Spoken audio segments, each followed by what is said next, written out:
Hi, I'm Shayna. And I'm Tracy, and we are the creators of The Pump and Dump Show.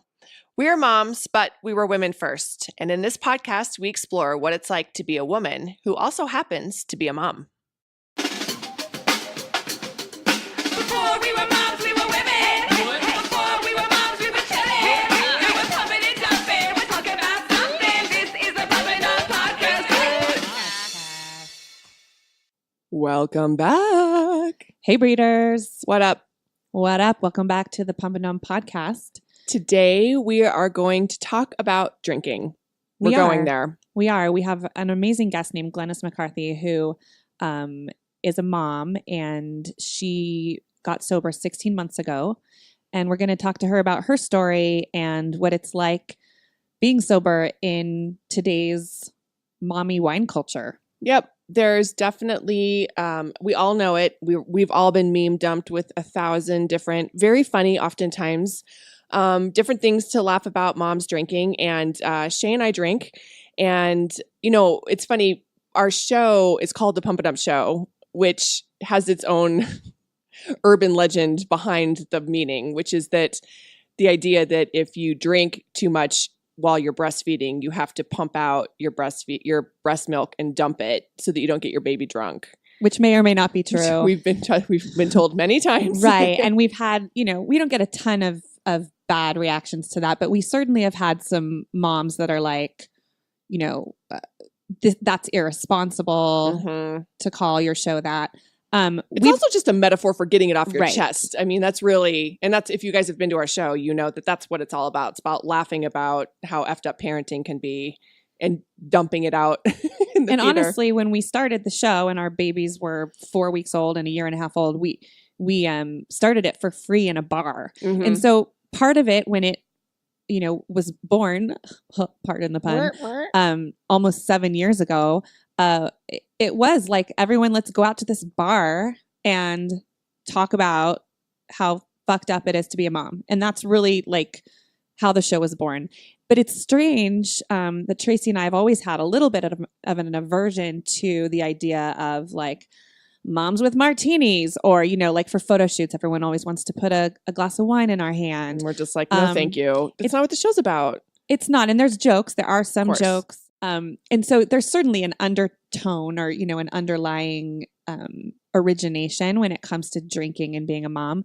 But as we've evolved as parents and the mommy internet world has evolved, we have steered away. Yeah, I feel like we've actually taken much more of a step back from it, even more consciously. I think for a few years we just were what we were and we didn't really think that much about it at all. Mm-hmm. And then there was kind of a shift where we were like, oh wait, we don't want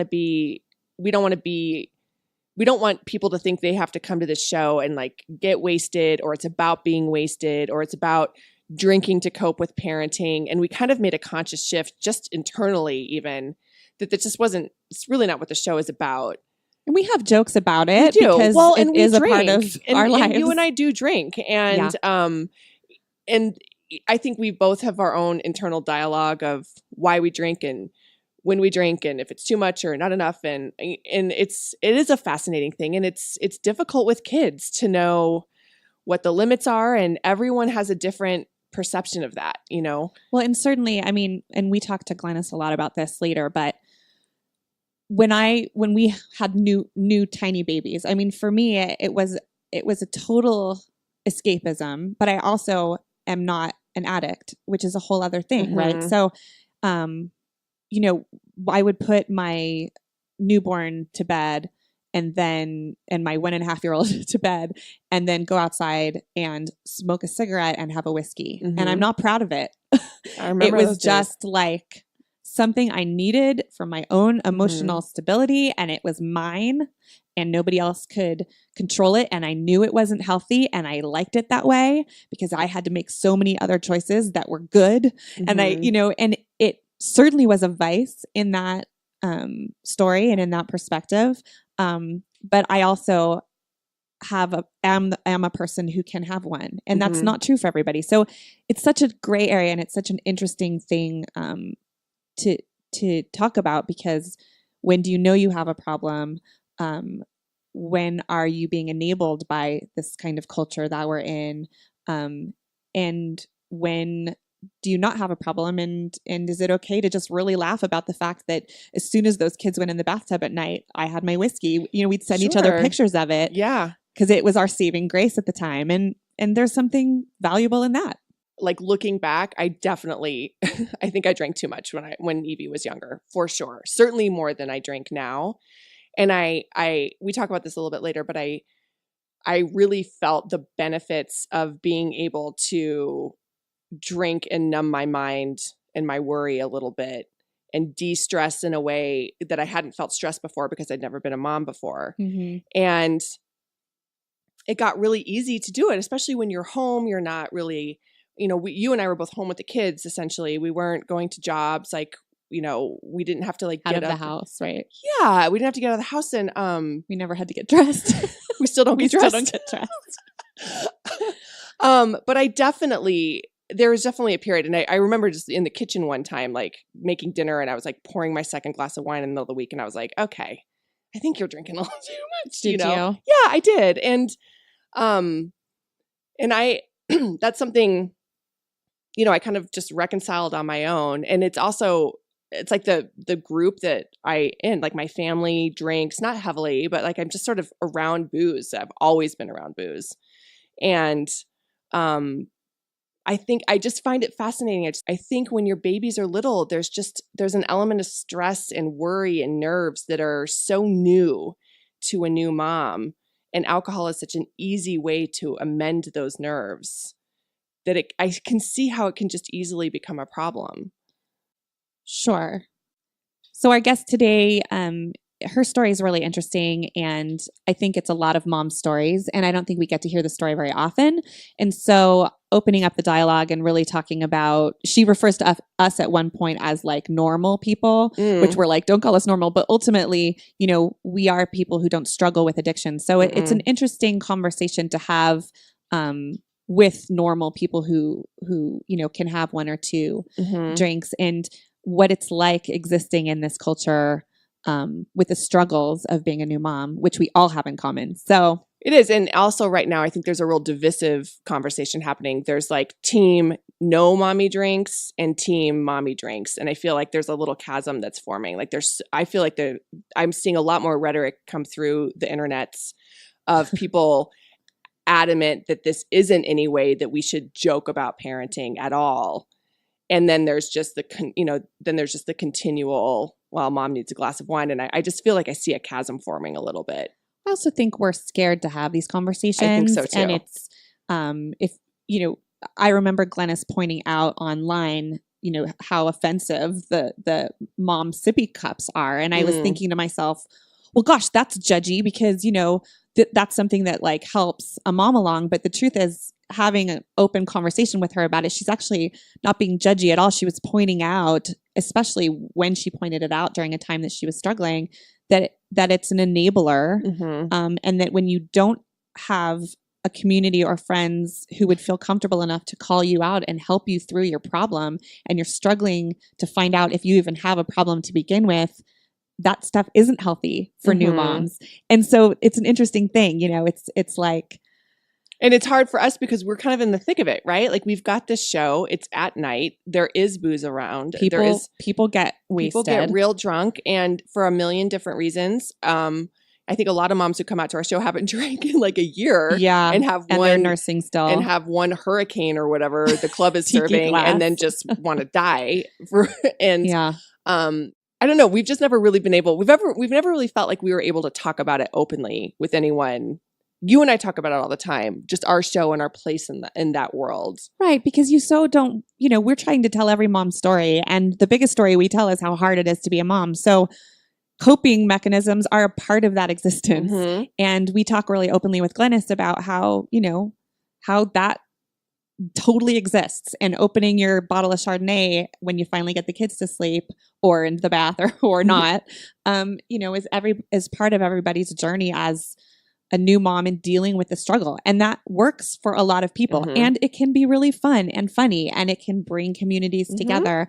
But what's it like if that's actually a real problem for you? And there's a lot of moms that struggle. So we're really excited and honored to have her with us today.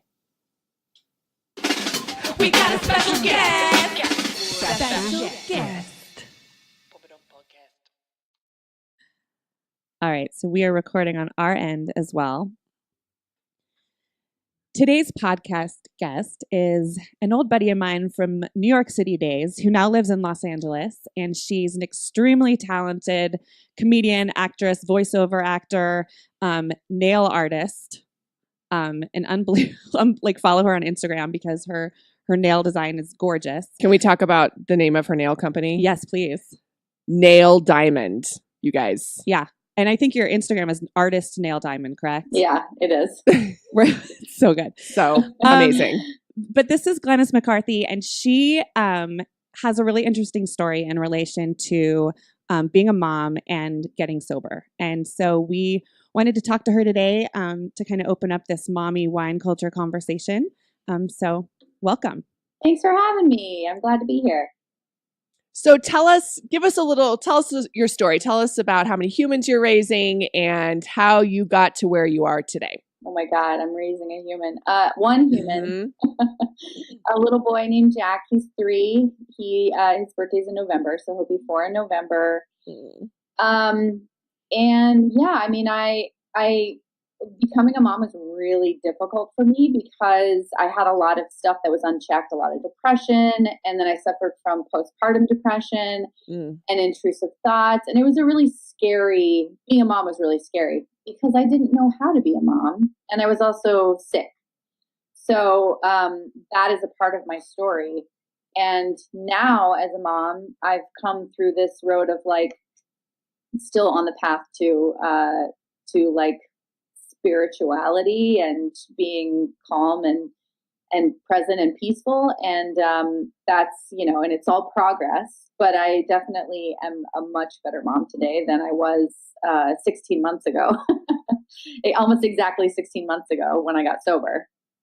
And what made you decide to get sober? So you were drinking in the middle of what I'm imagining is what you're saying is postpartum depression and some, just not feeling good in general. Yeah, I mean, I think the difference between my brain and like a normal person's brain, like I would say you two are normal people. Don't say that. I wouldn't say. you can be weird and also be normal, but you don't have this allergy to substance, which I have. And the difference was it didn't matter what was happening in my life or what I was drinking or putting into my body. I was just constantly blowing my life up, miserable. And I had a lot of depression too. I needed to take medication, which, I went and saw a psychiatrist and got medication. But generally I was just not mentally a healthy person. So I don't know if it was just a lot of anger, basically. It was not so much, I mean, I was drinking and I was I was smoking a lot of weed, like all day and all night, basically getting up at 3 a.m. to get high. And in my head, I told myself it made me a better mom because it made me calmer. And there was this excuse that being a mom is hard. It is hard. 1 is hard. 2 is impossible. 3, I don't know how you do it. My grandma had 14 kids. Like, what? Oh, yeah. Whoa. 14 children. She was pregnant for like 16 years. Yeah. Oh my gosh. Yeah. So, wow. So the fact that, I mean, and it was a different time, obviously, and like her kids raised the other kids. Like, it was, I mean, right. Sure. It was Right. But then you're like, why am I struggling with my one? Right. Right. You're like, how on earth did they do Like, that? And did you struggle? Were you struggling before you got pregnant? Did you have depression that you had sort of diagnosed prior to being pregnant, or did this all kind of blow up after you gave birth? I would say it blew up. Yeah, it was much worse once I gave birth because I had this little human that I was responsible for. And, I talk about like intrusive thoughts a lot because that is a very, very scary part of postpartum depression. And if anybody is suffering from that, like, girl, I see you, I feel you. It makes me cry still. What are intrusive thoughts? So thoughts that you might hurt your baby. Gotcha.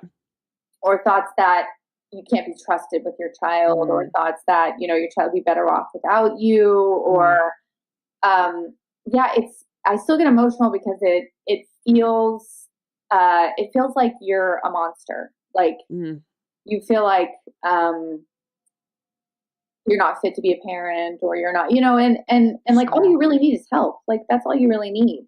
But I've always suffered from depression. The only way that I felt like, people that knew me, like Shannon, when you knew me in New York, it's like people look back at me then and they're like, oh, Glennis was the life of the party. Like, she was this like happy, you know, ray of sunshine. And I was, until I hit a certain point in my drinking. And then a switch flipped and all bets were off, you know, like it was insanity. But the depression's always been there. Mm-hmm. So you were, okay, so we go back, you were getting high 24/7, essentially. You were drinking. This is with a newborn. I stayed sober for about 6 months, and then I weaned him. And then I was like, it's the only way I knew how to cope. Like, it's basically, that was my solution. A lot of people don't need that as a solution, but that was the only way I could figure out how to be happy. And then that stopped working. And then I had to quit altogether.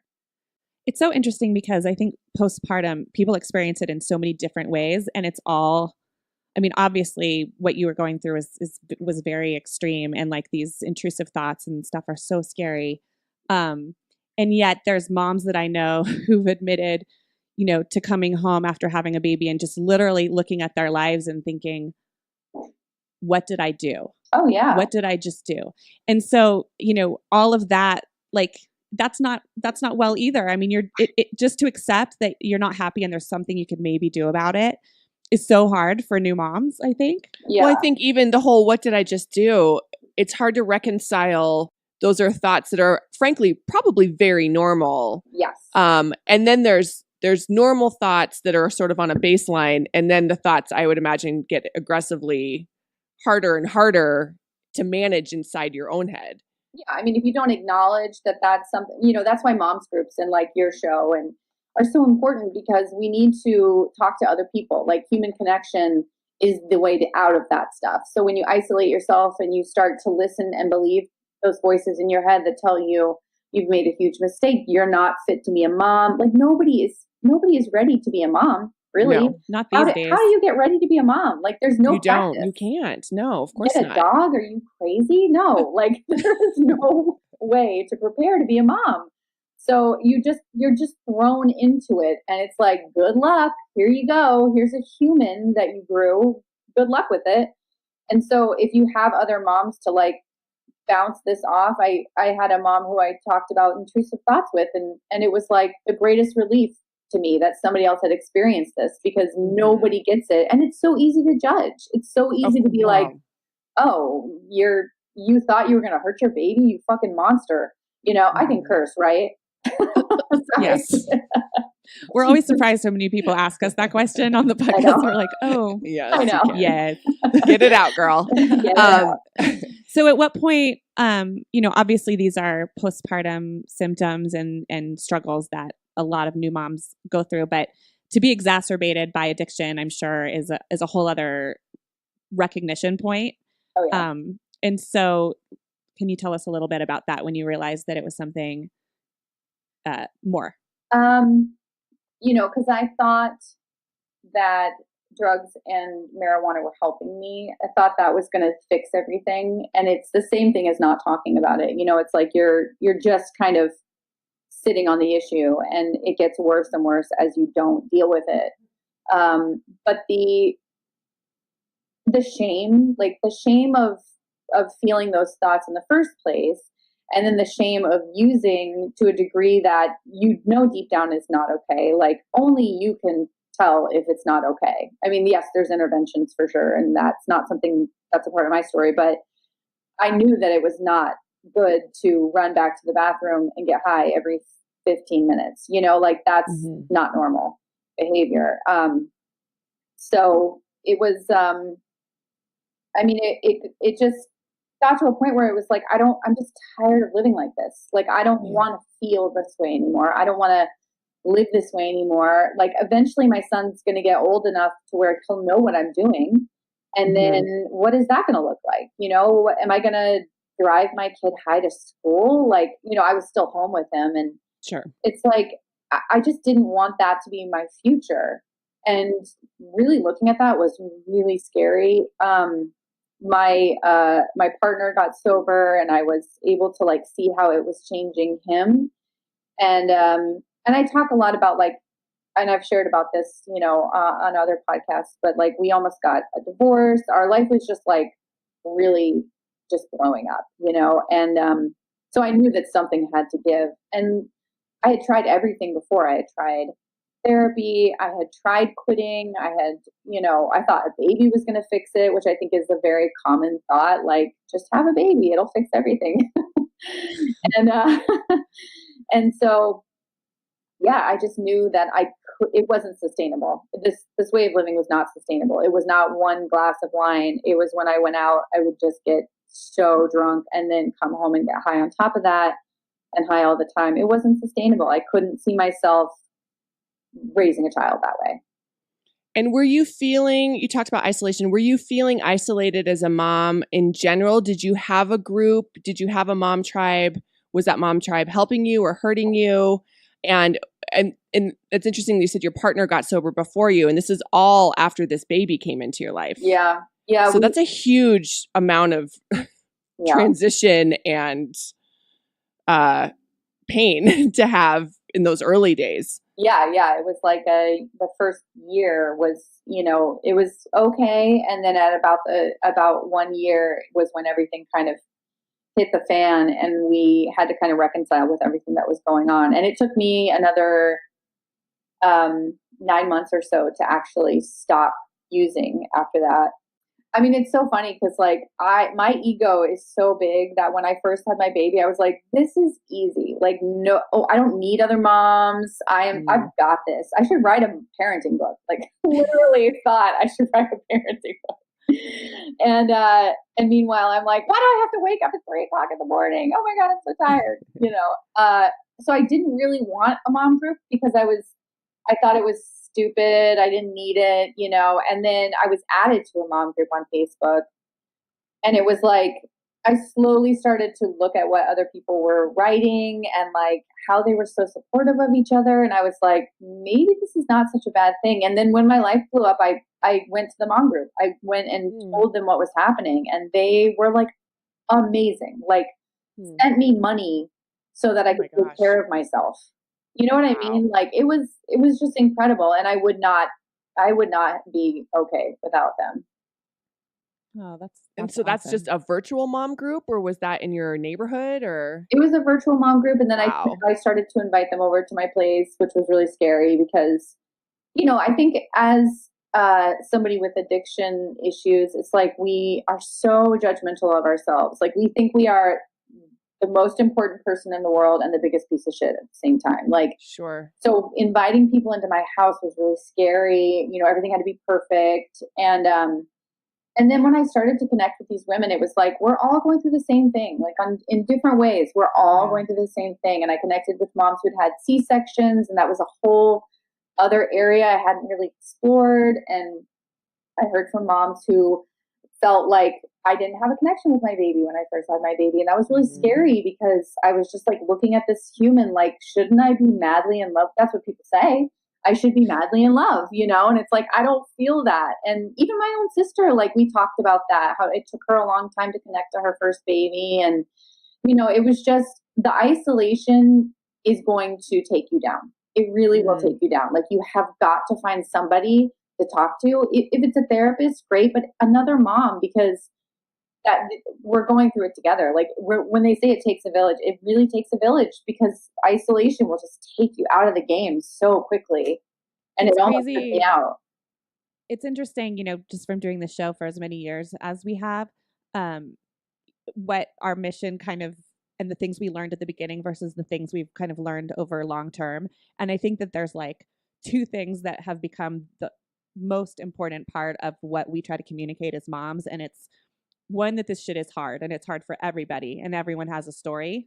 So we always just remind people to look around them, because everyone sitting next to you, whether they didn't bond with their baby or they couldn't breastfeed or their kid had special needs, or, everybody has a story and everyone is just trying to raise a person. Mm-hmm. And then the other one is just to create abandoned mothers, because, you know, sometimes we get these women, they'll come up to us after the show and they'll be like, thank you so much. I came by myself. I don't have any mom friends. Yeah.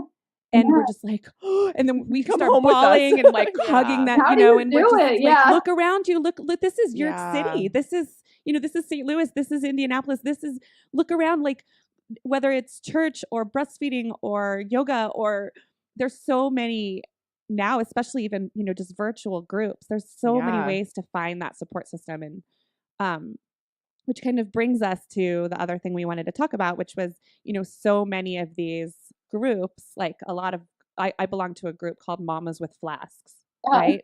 And ultimately, they have this like one flask party every Christmas and nobody really talks about, but you just kind of know those are the cool moms. And what that must feel like to be somebody with addiction and then realize, oh, to be in the cool mom group, I have to like know how to, you know, throw some down. I mean, yeah, that's funny because I don't feel that way. Oh, good. I feel like I can throw down with them and be fine. It's always funny because it's always about, it's like being sober and not drinking or using or being or whatever. It holds a mirror up to people so they look at their own stuff, and it makes some people uncomfortable, which is totally understandable because it's just, you know, nobody wants to have a problem with drugs and alcohol. I don't want it. You know, it's just a part of my life. It's just a part of my story. But I don't feel uncomfortable. Like I could go out and hang out with, I don't want to be around drunk people because they're annoying. Me either. But I don't care if you have a flask or if you have wine. Like I think the issue with the drinking culture with moms is that it makes it okay. And if you do have a problem, then nobody is really there to say, hey, you know, maybe it's not cool to start drinking at 10 a.m. and then drive your kids to, you know, soccer practice or whatever. Like, because it's dangerous. You know, there's aspects of it really dangerous. Should never drink and drive. No, don't do that. But if you are doing that, I see you and I don't judge you because there are a lot of people. It's a disease. Like, that's the thing.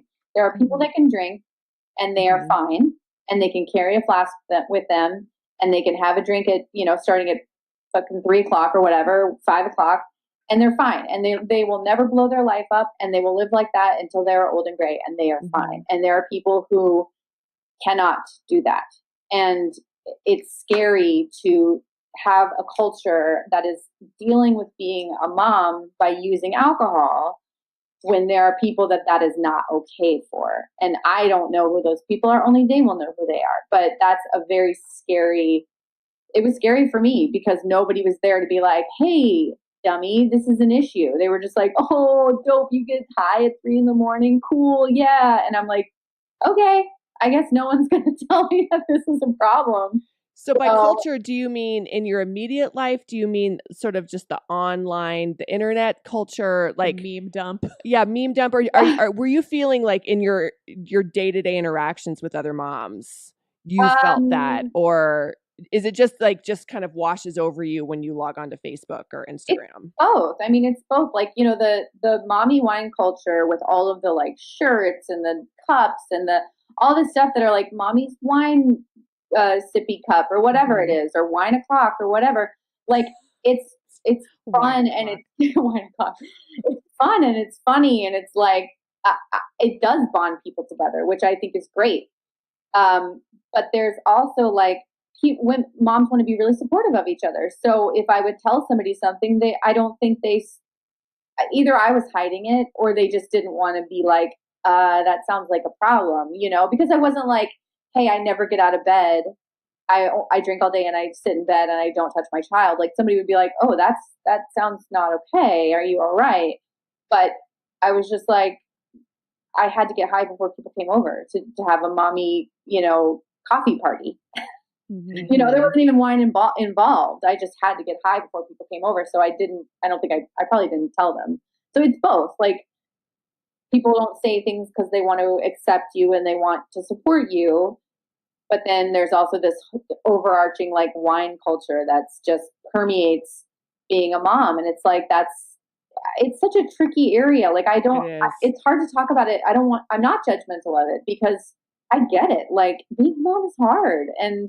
But there's something enabling about that culture to somebody who has a problem. Yeah.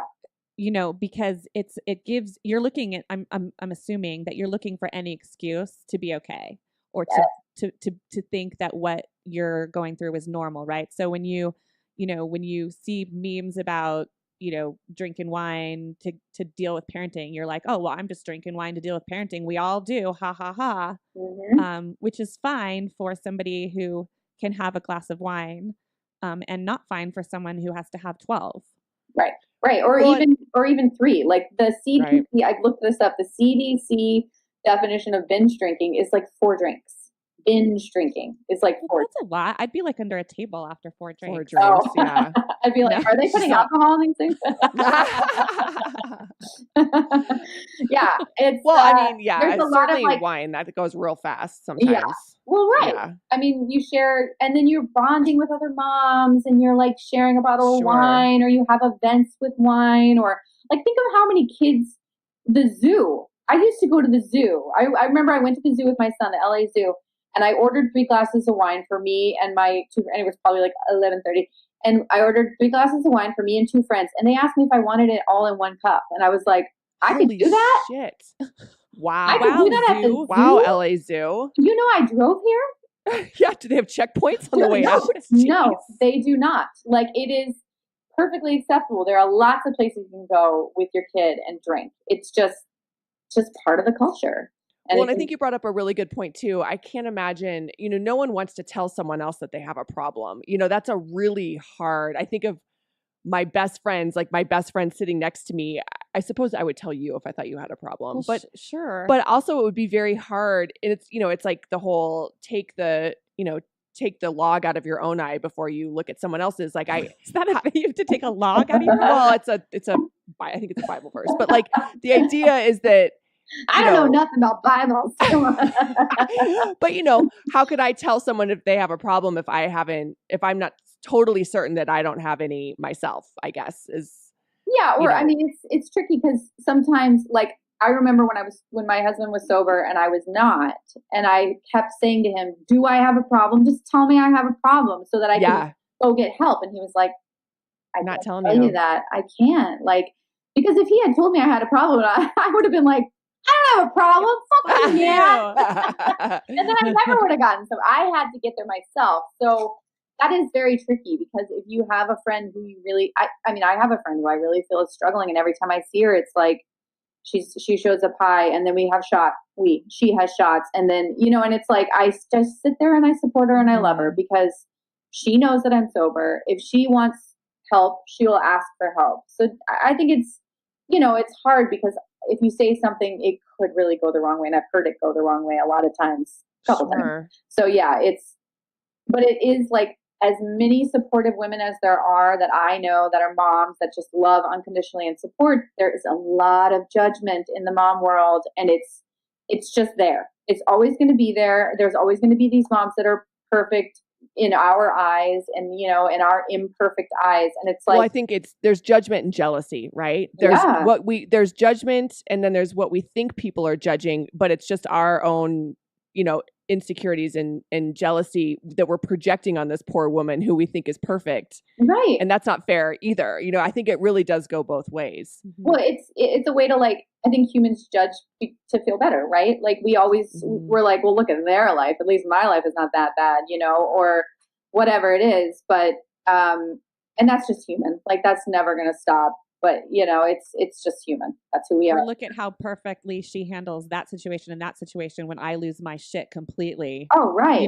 Like I'm a terrible mom and she's awesome and I'll never be her. Well, right. And or even like her, which is not fair to her. Right. And like, she's struggling in other ways. Yeah. And if you get down to it and you talk to this person that we're judging, I mean, we will have a lot in common. We probably would have a lot in common because we're moms. I don't know very many moms exactly that I can't connect to just based on the fact that we're both moms and raised. If you're honest. Exactly. If you're honest. But I will say, I've been thinking about this a lot, knowing that we were going to interview you, and I will absolutely, and I've said this before, like as a joke, but I I never really understood, this is a terrible thing to say out loud, but like I never really understood the value of alcohol until I had a kid. Yeah. Like I got it. Before, when you're young, you're drinking because you're partying. You don't really like, I got the therapeutic benefits of drinking at the end of the day in a way that in my entire adult life, and I really did start to look forward to it. And I absolutely can say with certainty, I was talking to my husband about this, like I absolutely ramped up my drinking when Evie was born. I drank and I drank a lot more than I do now. And I wonder, certainly it's the pressure, and I tend to be someone who can isolate herself. I'm not very good at talking about my emotions or reaching out for help. I also love to have fun with my friends. And I think that combination and that, we always talk about the isolation of just being home with these tiny babies and not really seeing what the rest of the world is doing on any given day, just lends itself to popping open a bottle of Chardonnay in the afternoon and polishing it off. And is it a particular kind of stress that we're feeling in these modern times? Is it the American idea that we just can do nothing in moderation? Or has this been going on forever? I mean, we always talk about how in the 50s, how everyone was just sort of blasted Just Mad Men wasted. style, just drinking all day long. I mean, what is it, do you think? I don't know. I mean, I think God, I don't know. That's such a good question. Like it, I don't know. It's like we don't have tools to handle the difficulties of being moms. Like, and I don't know if that comes from, like, for me, I felt like I wasn't raised in a way that like kind of was as nurturing as I wanted to be as a mom. So all I knew was like yelling, and I didn't really yell at my kid. Like that felt bad. So I would do what would make me feel better, which was drink and smoke weed. So that I felt like that was my solution. That was helping me. Right. And it's funny because when you talked about that, I was like, God, yeah, like how do I do that? Like how do I not open a bottle of wine at night? It's just so funny because it's like I just learned these tools, which was like, yeah, this is life. Life is fucking hard. Like life is harder for other people. Like I think about, just think about any story you've heard from like a fucking third world country. And like, we have it so good. And when I know, I mean, it sounds cheesy, but it really is about gratitude. It's like, I talk to people who are also sober, and it's like, somebody told me once to write a gratitude list for things that I'm not grateful for, because that really like kind of meta. What do you do that? Yeah, how do you do that? I'm not grateful for diarrhea, right? But I am. Like, are you supposed to say that you are? But thank God it didn't kill me. Right. But if you look at it in a way that like, I am grateful for diarrhea because it means that my baby is, here, and I am helping my child. I'm alive and healthy enough to help my child, and my child needs me. So like, if you shift, it's all about a perspective shift, really. It's like, if drinking was my solution, then what can my new solution be? Well, I enjoy, like, sometimes I still like binge on Netflix, and that's a way that I kind of check out. And that's the same thing. It's the same thing as drinking. It's like, I don't want to deal with this. I don't want to have to like feel how hard this is. But like really being honest about my emotions and how I feel, like how hard it is with other women. That's how I kind of deal with it, I think, so I don't know. Like, it's just our way of coping. People have always coped with alcohol. Like, that is our culture. I mean, at least we're not told to drink so our babies are smaller when they come out anymore. Like we used to be told. I never heard that before. What? Oh my god. Oh my god, yeah. Like doctors used to tell women to drink so the birth weight would be lower. So they could have an easier pregnancy. Crazy. So that they didn't need the extra husband stitch. Is that what that was? Way to make your entire pregnancy about you and not about the baby that you're growing. God, oh that's my amazing. That's the other thing. For your husband. Yeah. I mean, that's the other thing. It's like now my life, like when I get into this ego of like, I deserve and me and what about me and this is hard and I don't want to do this. It's like I have to immediately go, okay, how can I be of service to somebody else today? Like I just recently had a friend who had mom friend who had surgery. She had to fix her nose had been broken in her youth and she had sinus stuff and like all this shit. So she had to have it all cleaned out. And I was like, I'll be there for you. I will be there for you at the hospital and I will take you home and I will get you whatever you need. But like, that was nothing I'd ever done before. I had never been able to be a good friend before. Oh, interesting. It took me out of my head. It like made me go, oh God, like look how lucky I am. I don't have to recover from surgery with a child and I can help this woman. I'm healthy and I can help her. And then I was like, I'm on a roll. And then I took some like crackers and Pedialyte to my other friend who had been really sick and was throwing up. And it was like being able to be of service and help other people is how I don't pick up a drink at night. Wow. So now you're just addicted to being a wonderful person. Gross. It's not even being. I know. I'm like, and then I cured AIDS. It's not even like being a wonderful person. It's just getting out of my head. It's like my ego. Interesting. My ego is the thing that tells me this is hard and you deserve a drink and you deserve this and you deserve that. Like my ego is not my amigo. Have you ever heard that? But I love that. Yeah. Well, it's so much about being present too, because, and Tracy and I it's so funny. People think that, I don't know what they think actually, but we get on an airplane to go somewhere and sometimes we actually just talk for 3 hours, like as friends, I love that. We just really like lucky. each other. Yeah. So last time we were on a plane, we actually had this conversation about how I've been kind of noticing lately that even if I'm just like cutting up strawberries or buttering a piece of bread, I'm like doing it because it's a pain in the ass so I can get to the next thing. Right? Yeah. Because like when you're taking care of kids, you're like, I gotta feed everybody and this sucks. And then I gotta go to the store later, you know? And instead I was telling her about this friend of mine who I used to watch her butter a piece of bread in college and thought it was like the most beautiful thing I'd ever seen because she does it like so beautifully and takes her time and like kind of like hits all the corners and spreads it. And I just always wished that was me.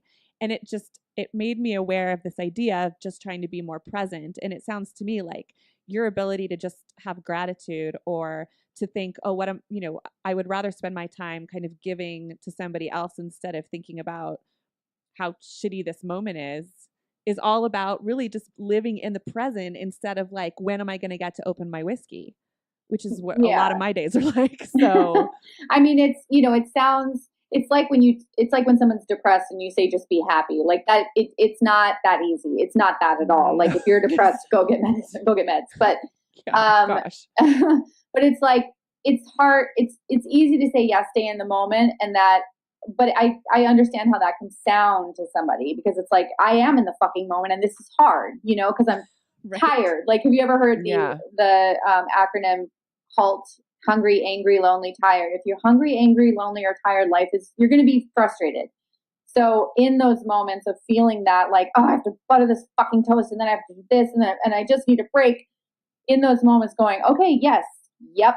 I'm going to acknowledge that I am these things. Hungry. I am fucking hungry. I'm going to eat this piece of toast and then I'm going to make another piece of toast. Like, allowing myself to be imperfect and to be tired and to have these feelings and to be like, I don't want to do this right now.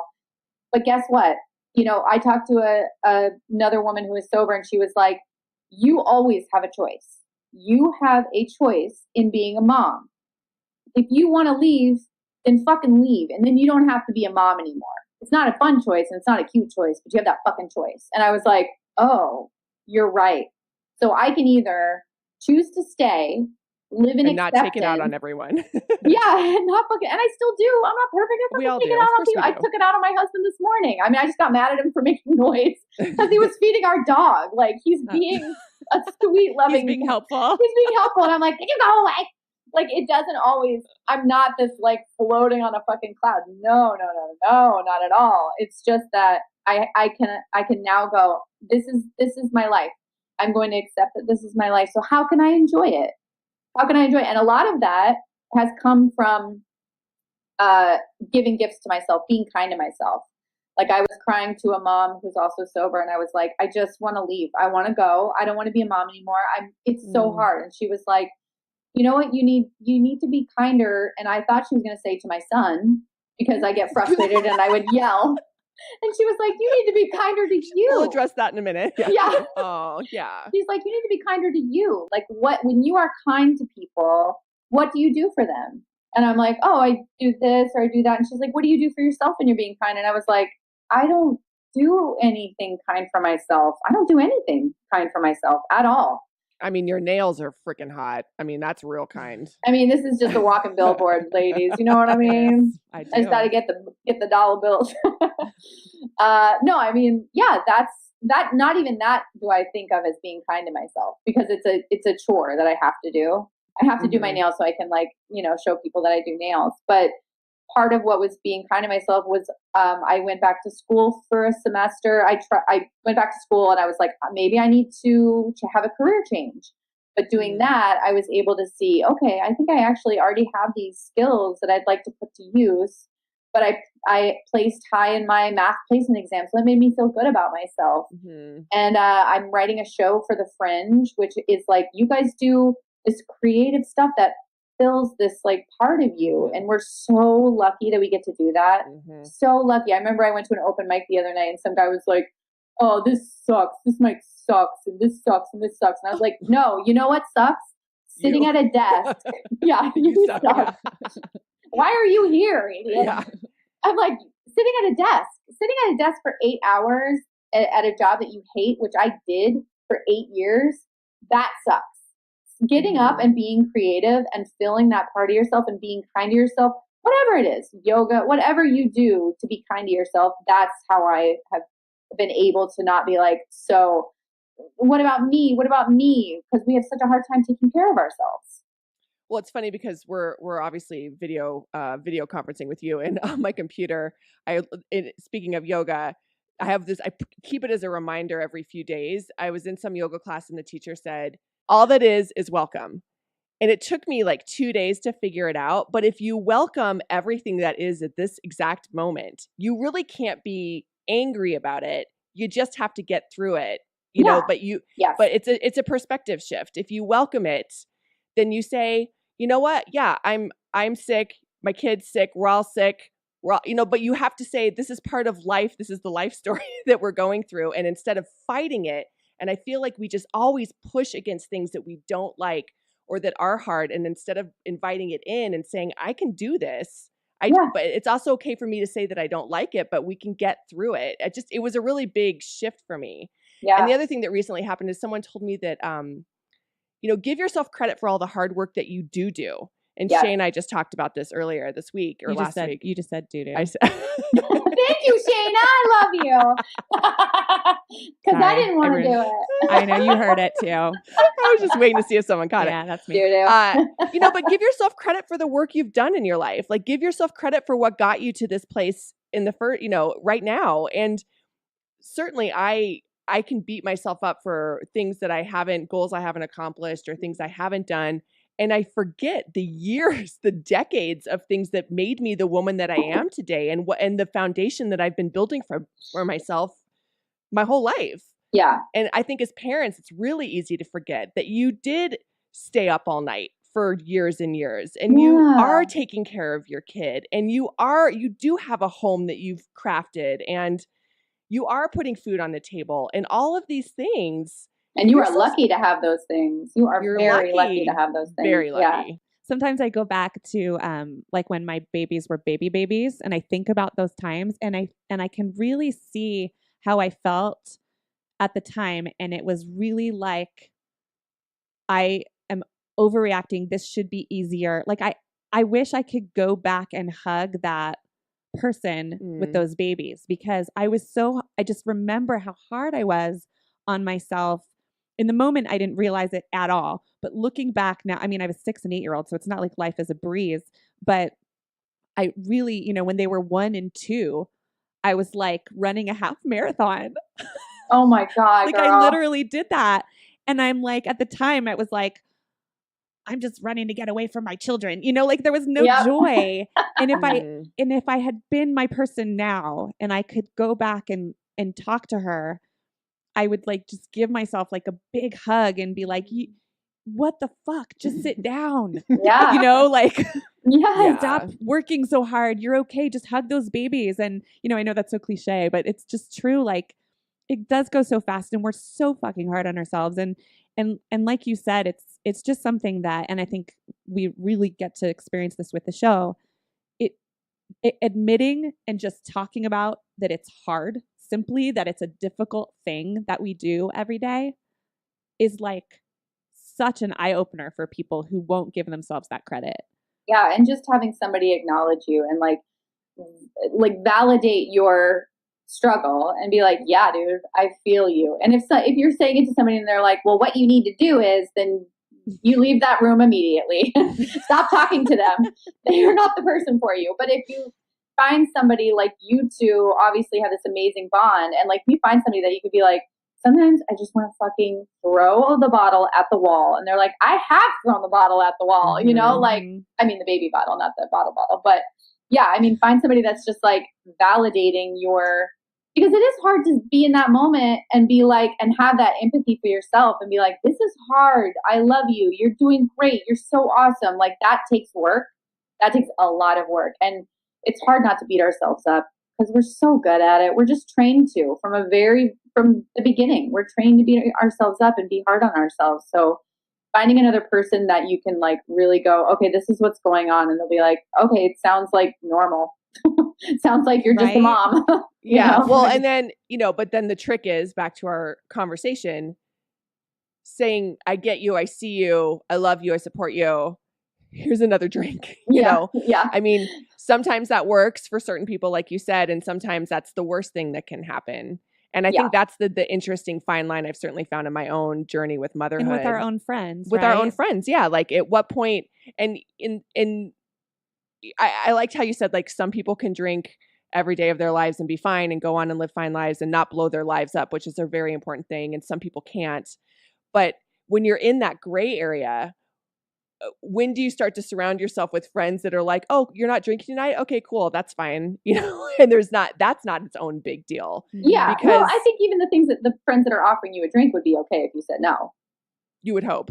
Yeah. Sure. Yeah. I mean, it's like, think of the word unmanageability. Like if your life is unmanageable, if you can't, get your kids to school on time because you're hungover, if you can't not drive drunk with your kids in the car, if you can't, there's, what unmanageability looks like. And it's not a good feeling and it's not a good state to live in. And if you get to that point, then, one glass of wine is, I don't know, like it's going to be the start to an unmanageable night or morning. Right. You know what I mean? Like it's not going to be, let's bond and connect and whoops, we had, 3 glasses of wine when we should have had 1. It's going to be, and then I did this, and then I did this, and then I got into a fight, and then you know what I mean? Like you start, it just starts that steamrolling unmanageability where you're like, I can't live this way. You're not living, you're like existing to drink basically, or use. That's so fascinating. Yeah. I am so impressed with you and your journey and your recognition of how to make your life manageable again. Thank you. I think that could not have been easy. And I think you're an incredible person. And I'm so happy to have you share your story. Cause I think there's a lot of people who do live in that gray area. And I think that you at least this conversation, I mean, you're coming up at it from such a like honest and not judgmental place. And I think a lot of people, there's a stigma to sobriety, right? There's like, oh, well, she doesn't drink, so she obviously must judge every other person. Yeah. Or she's not going to go out at all ever again because she doesn't want to be around anyone. Which is, I mean, I think that's a boundary that some people have to set for themselves because they can't be around it. Certainly. Oh, in the beginning, sure, yeah. Yeah. I'm curious. So tell us a couple things really quick before we sign off. Like, what are a couple things when you became sober, and then I imagine you become sober, and then there's this like trial period where it's probably real hard to stay sober, and then there's probably a click where you're like, okay, I get it now, I got this. What are some things that you learned about yourself or saw about the world that you hadn't noticed before now that monkey's off your back? I mean, I think the biggest thing, well, first of all, it's dangerous to say I got this because I never got this. I only have today. And that's not saying that you knew that by any means. It's just that for me personally, when I say I got this, that's dangerous because that means that my ego's in control. Interesting. I guess a couple of the things, like I understood what spirituality meant, and it's not something like I say God and I don't go to church but I do pray, and I feel like the prayer is more like meditation, and I never realized that was something that could help me. I always judged it. I always judged church and people who were like, oh, well, let's pray on it or prayer circle or whatever. I always judged that because I was like, what does that even do? But basically what it does is it just gets me out of myself. It just helps me to connect to something outside of myself. I don't know what it is. At one point, my higher power was Dolly Parton. So, she's certainly mine. She is God. Yeah, she is. She is God. Or at least sent from God to make this world a better place, for well, sure. She has all the qualities that I would want in a God. She's Agreed, loving, 100%. she's caring, she's talented, she's just all these, she's just pure love and joy. She's perfect. And as perfect as you can get. And so that was a big thing for me is, just realizing the power of accepting that I am not in control and like there is something else. I don't know what it is, but there's something else. Like I don't know how trees grow. I didn't make the trees grow. You know what I mean? Like I didn't make the clouds in the sky. So there's got to be something else. I don't know what that is, but that. And then also just the power of showing up for things because, isolation is a huge part of my story. And we talked about that. And like the power of expectation, like how I think something's going to go. Like even this podcast, I had expectations about this podcast. I was like, I'm going to sound stupid. I'm not going to know what to say. They're going to think that they're going to judge me or whatever. Like, and it's not about you guys, of course. It's all about me. But then when I show up for it, we have this incredible conversation and I get to meet a new friend and I get to see a friend I haven't seen forever. And it's like, when I went back to school, I had this expectation, like maybe I'll become a art historian, or maybe I'll become a filmmaker. I had all these expectations. What came of it was something totally different, So it's always about just getting there. And then whatever you take from that situation, trying to see the good in what's in that situation, because there's good in everything, whether it's good or bad. And there is a lot of bad in the world. I don't think that there's no rhyme or reason to the bad things that happen in the world. It just is.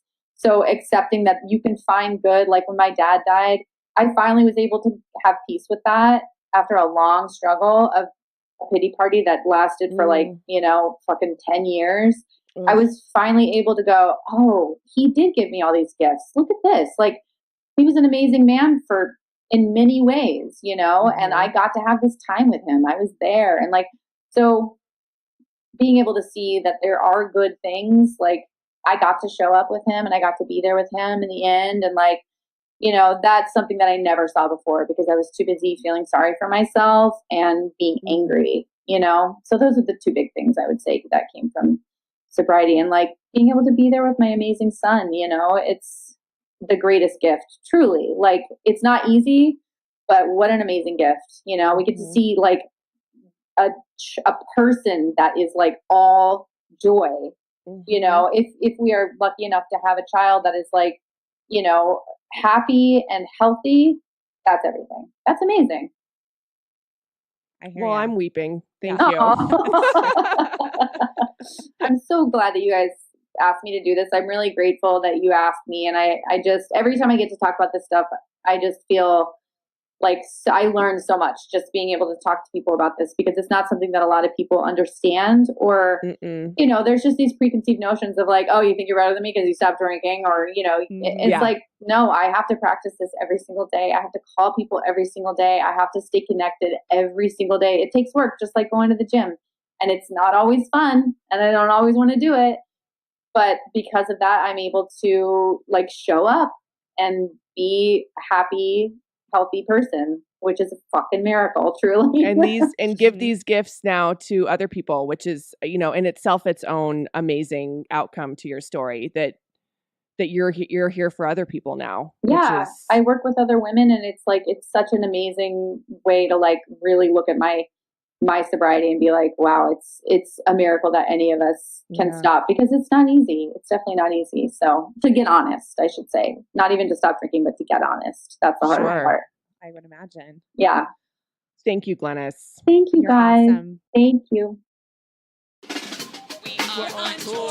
We got a tour update. Exciting news. We just added a new date to our tour. We are going to Oroville, California on May 4th. We are going to the Gold Country Casino. And you guys, danger. let me just tell you something about my best friend. Danger.